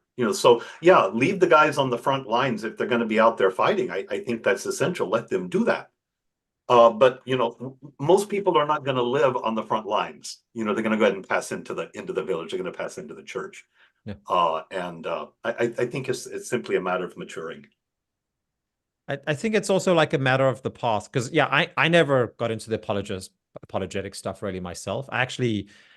When I first started looking at Christianity again after several years of everything but Christianity, and got interested in Jordan Peterson, then I remember some Christians talking to me about like evolution, and talking to me about 6-day creation, and you have to believe in 6-day creation if you want to be a Christian. And I just said to those guys, like, I really don't. I'm not interested in that stuff. I'm not interested in it. What I want is to know that God exists right here and right now, and I want an experience of that. And if I can have that experience, then I'm going to become a Christian. And if I can't have that experience, then I'm not. And so the intellectual stuff, I think I'd been relying too much in my life on the intellectual side of stuff. But I think there are people who need it, and certainly for most of the other big decisions in my life, it's been a very rational thing that's led me to it. So yeah, I would say that I'm obviously friends with Jay Dyer and many of the apologists, and I know that they're good people. They're good Orthodox Christians. I know that they deal with a lot of flack that most of us don't deal with on a regular basis, but that's what, God willing, that's what their calling is, and certainly it's been efficacious in bringing people to Orthodoxy.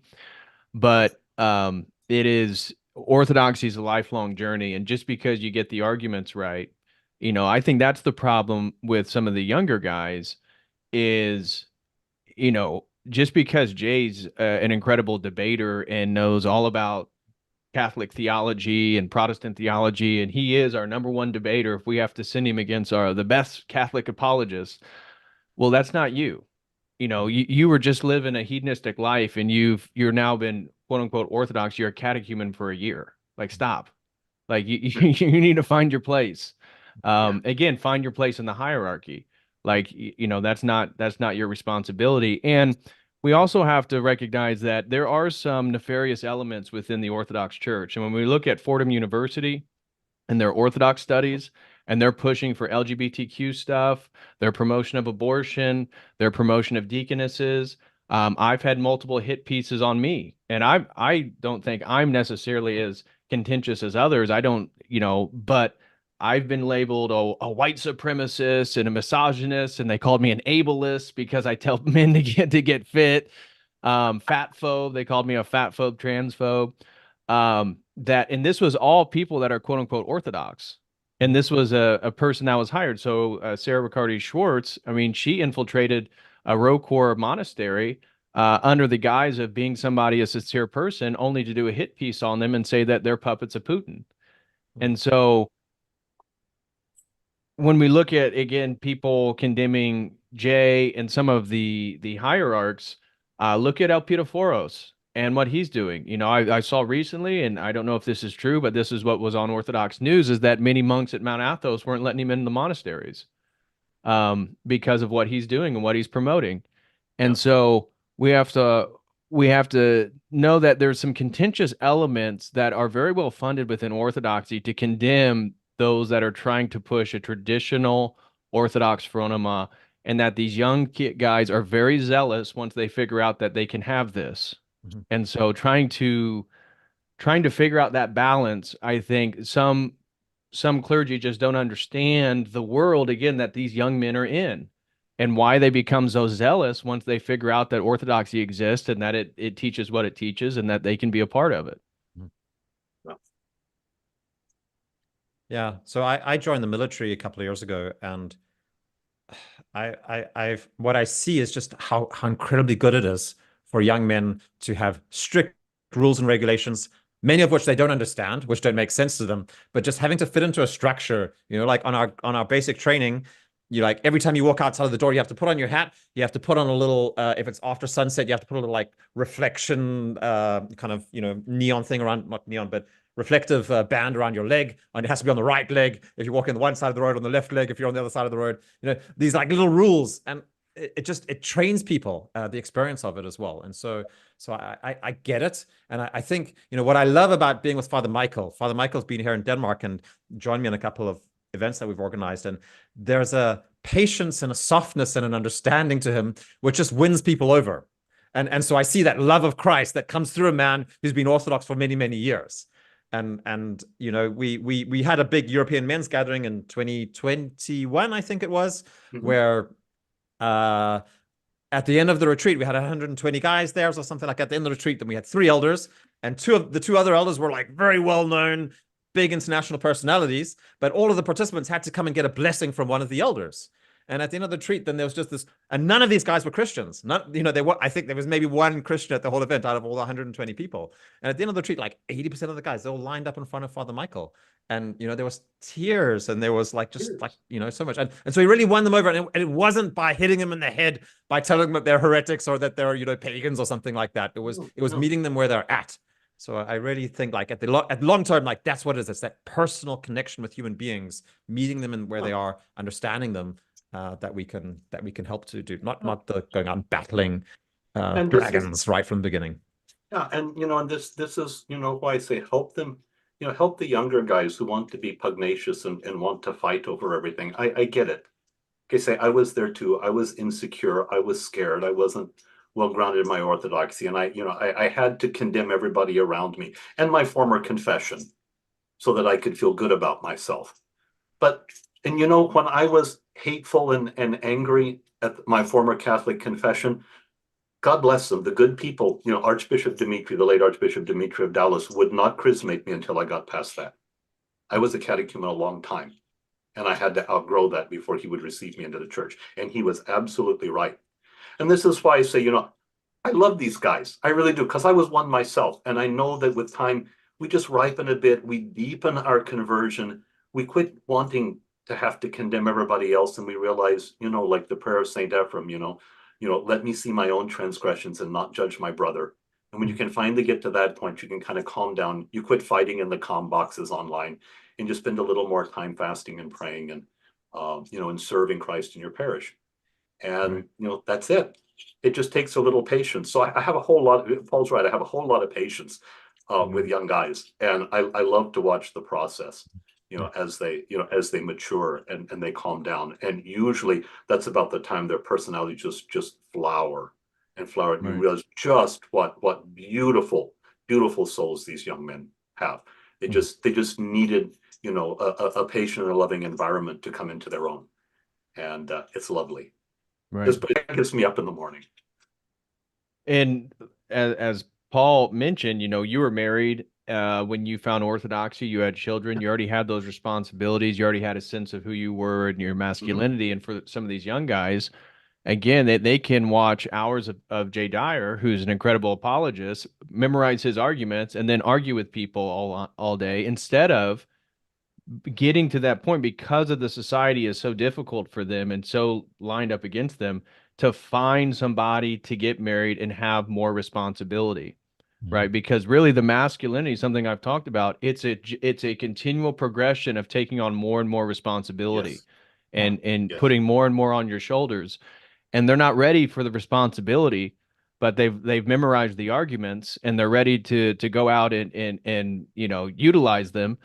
But I hope, and my goal, and this is what I tell the young guys at my church, I will do everything in my power to help you get a wife because I want you to get married and have children because that's how we win the next generation and the generation after that. And that all depends. And this is where I think, again, going back full circle to the Christ pill and the red pill, the Christ pill is that it's you becoming the full man that God wants you to be is going to have such a ripple effect across time and generations that condemning, hedonistic women, it's a dead end. And yes, maybe it's been beneficial for certain people to open their eyes and they're hurt because of divorces and breakups, but building strong families, which again, the man is the spiritual leader. And so knowing these arguments is good. Okay, now you know the theology. Great. How are you making money? What is your skill set? How are you taking care of your body? Now you're ready to finally meet somebody. Now you can use your discernment to find a good, pious girl. Okay, now you're taking on that responsibility that you're going to protect her, you're going to lead her, and you're going to provide for her. And now you have children. Now that's what I hope Orthodoxy becomes. That's what I wish the Ortho Bro was, not how it's kind of devolved into somebody who argues theology, but a man's like, man, all those Orthodox guys are married. They have beautiful families. They're like really self-confident and assured of themselves. There's something about that. And you're talking about Father Michael's presence in some of those meetings. It's like the way we win hearts and souls is by us being the masculine versions of ourselves that when we walk into rooms, people wonder like, why do you believe that? Because there's something about you. You're not like some of these other people. What's going on? And now we're embodying the faith. We're embodying the uncreated energies of God. We're on the journey of theosis. And now we can lead other men. We can lead our women. We can lead the children. We can lead people back to God. Amen. Yeah. So beautifully said.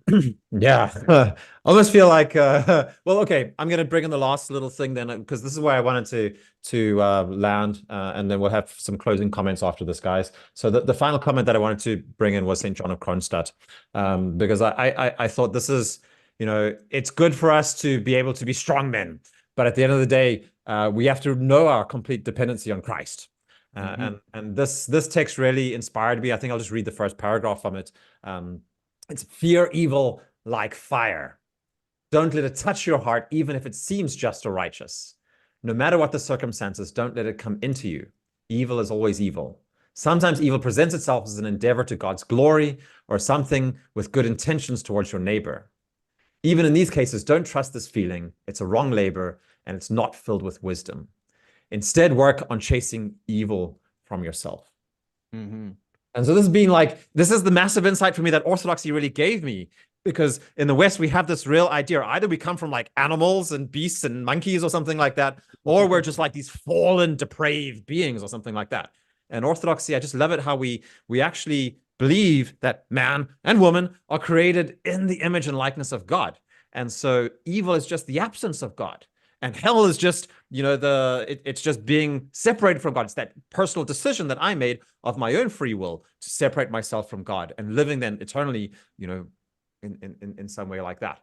So for me, like this thing of like realizing the influence that evil has in my life and really on in the conversation, I think it's great that David, you just went straight to the most relevant point, which is our sexuality. A lot of the time, that's what is at the bottom of all of this. It's certainly what held me back in my life. Started, got an internet connection when I was a teenager, and that, what did we do? Went to pornography really early on in my life. And that was a small little thing sometimes in my life. Sometimes it grew bigger, but it was all the time there. And it's all the time influenced my relationships to women and poisoned it. And it's only when I removed that completely and then got over the sex addiction that then came on top as a result of it, that's when I actually started seeing reality more clearly and not being following around trying to please women to get their attention and their approval, and thinking my value as a man was from the amount of women that would go to bed with me. But I could actually become a man who could stand firm and seek truth and see it and discern it when I was presented to it. So if you sense these things in yourself and you notice yourself distracting your attention from seeking what's true and what's firm and what's stable and what's strong, then that's, I think, the best thing that we can do for each other as men, is help each other to do that. Absolutely. And that's a ripple effect. By us becoming more virtuous men, more masculine men, that has a ripple effect on everybody around us. And even within my own friends, you know, I have lifelong friends that are nominally Christian. But just since my journey of moving from the sort of new age, psychedelic, spiritual, but not religious in my 20s into Orthodoxy, building my YouTube channel, doing what I do, that has had a ripple effect on them subconsciously. Like, there's never been explicitly addressed, but all of a sudden they're asking more questions. They're curious. They both have children. They're both married. And now they're looking at more ultimate things, and we can have those deeper conversations, because masculinity outside of virtue is the toxic masculinity that the left wants to talk about. Because true masculinity is incredibly virtuous and honorable. And that's what the world needs. And that's the only thing that'll set the world back on track. And that's why I think, again, the Orthodox Church, it is the ark, and we're in the storm, and it's raining right now. And we're trying to gather as many people as we can. And we're going to try to save as many people as we can, but it takes men to build things. And that's mean building the ark, building our lives, building families, building careers, building our bodies. Everything has to be about building. And Christ was a carpenter, and that archetype's already been set. We don't tear things down, we build things up. Yeah. Let's have the final words from you, Father Michael. What do you have to send us on our way? Oh, I don't know that I have a final word for this. No, y'all have been saying it so very well. I suppose I just respond to what you had said, Paul, but you were describing, as you get out from under, porn and addiction and lust and all of that, you begin to see things more clearly and see the truth. This is precisely the patristic description of how the spiritual life goes. It's all of the passions, it's all of the sins that distort our perception of reality. You don't see the world clearly when you're using it inappropriately. And when you get rid of those things in your life, you can see more clearly. You see what reality is, you see what truth is. And I think David Patrick made reference to this earlier also. He said something along the same lines. How are you going to lead a woman if you can't see reality? You're both going to end up in the ditch.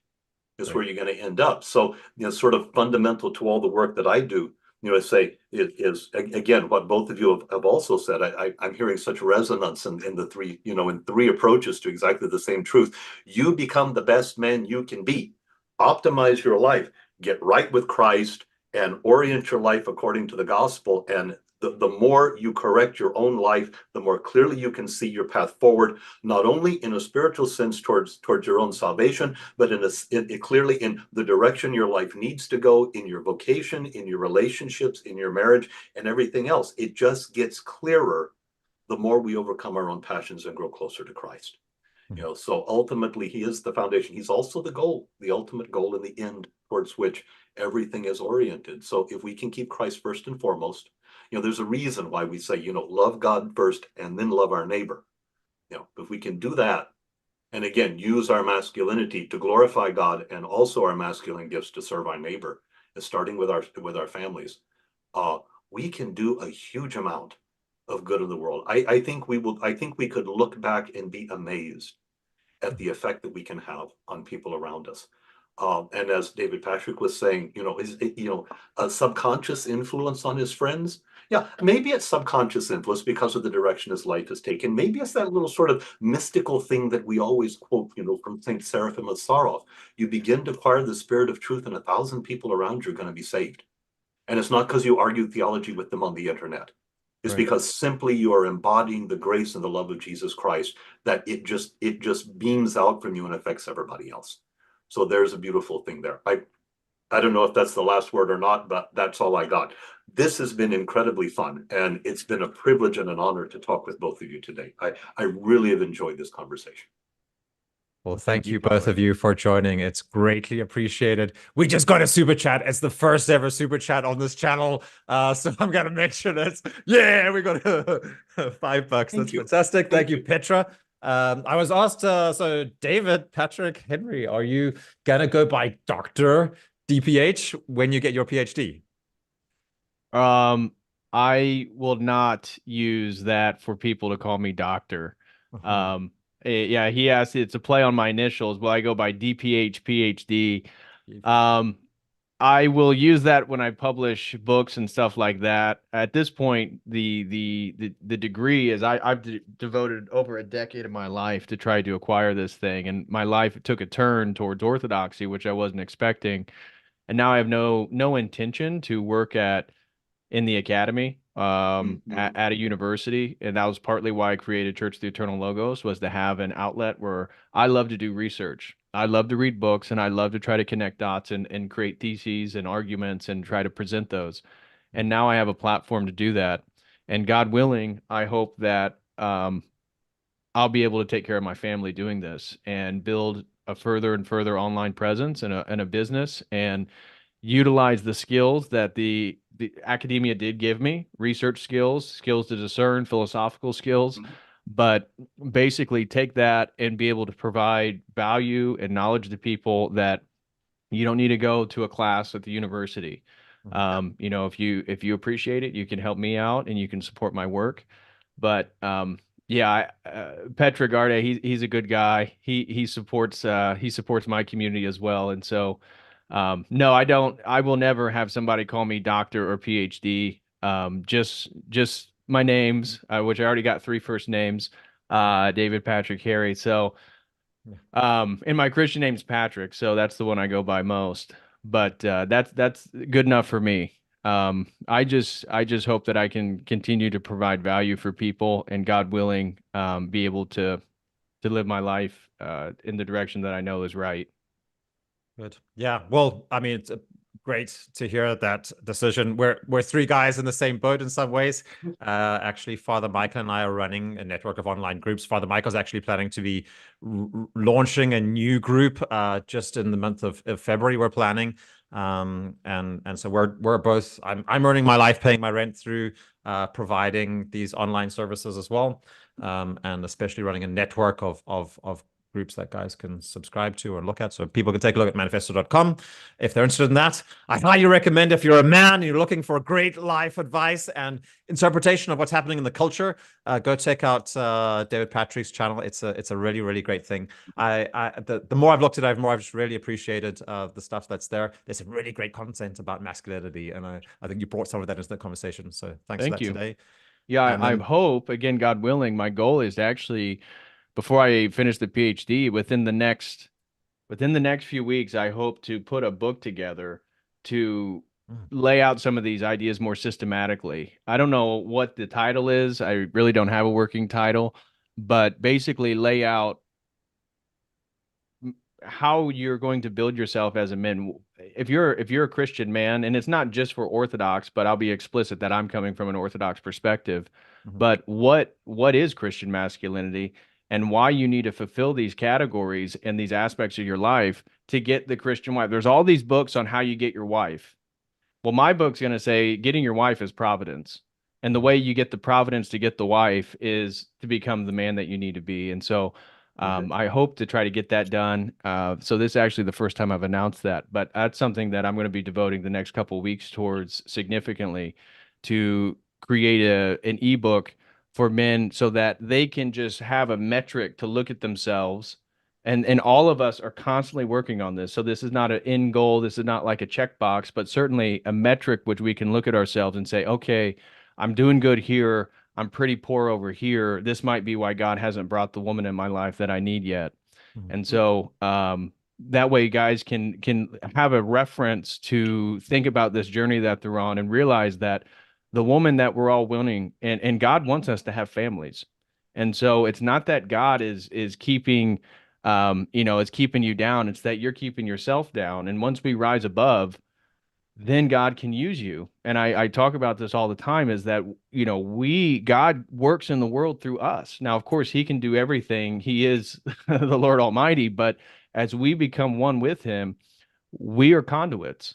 And that's the goal of every man. And if we're going to be conduits, then we need to build ourselves up. And then once you are at least close to the man that you could be, I think then things will fall into place. Your career, your purpose, who you are, your values, and then the woman will come. Amen. I think you're right. I'm really looking forward to that. Yeah. I really am. Thank you for that. Sounds like a good book. I'll definitely be happy to put out the word once it gets written as well. Guys, we're gonna cut it off there. So thank you. Well, you got two more super chats, my man.